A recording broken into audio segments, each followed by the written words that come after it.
Hubungannya dengan Presiden Jokowi memanas usai Gibran jadi bacawa pres Prabowo Subianto. Ketua DPP PDI Perjuangan yang juga Ketua DPR RI Puan Maharani menepis kabar hubungannya dengan Presiden Jokowi memanas.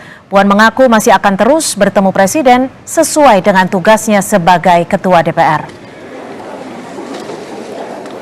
Siapa yang panas ya? Atau kemudian siapa yang kritis? Kemarin di hari Sabtu saya bertemu dengan Presiden, acara bareng-bareng di Surabaya. Jadi kalau menanyakan akan ada pertemuan, akan ada selalu pertemuan antara Ketua DPR dengan Presiden Republik Indonesia. Karena saya sebagai Ketua DPR tentu saja secara fungsional tetap harus menjalankan tugas-tugas saya sebagai Ketua DPR bersama atau ada presiden atau tidak ada presiden, begitu juga presiden. Jadi pasti akan ketemu terus sama presiden. Sementara itu, Presiden Joko Widodo enggan berkomentar soal pernyataan elit PDI Perjuangan yang menyatakan kecewa karena merasa ditinggalkan usai Gibran menjadi bacawa pres Prabowo.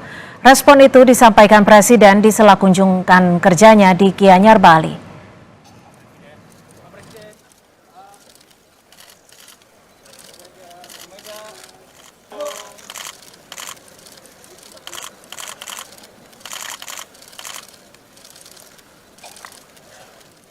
Pak yang bilang dia kecewa karena Bapak sekarang menjauh seperti itu, Pak. Pro ke sebelah seperti apa, Pak?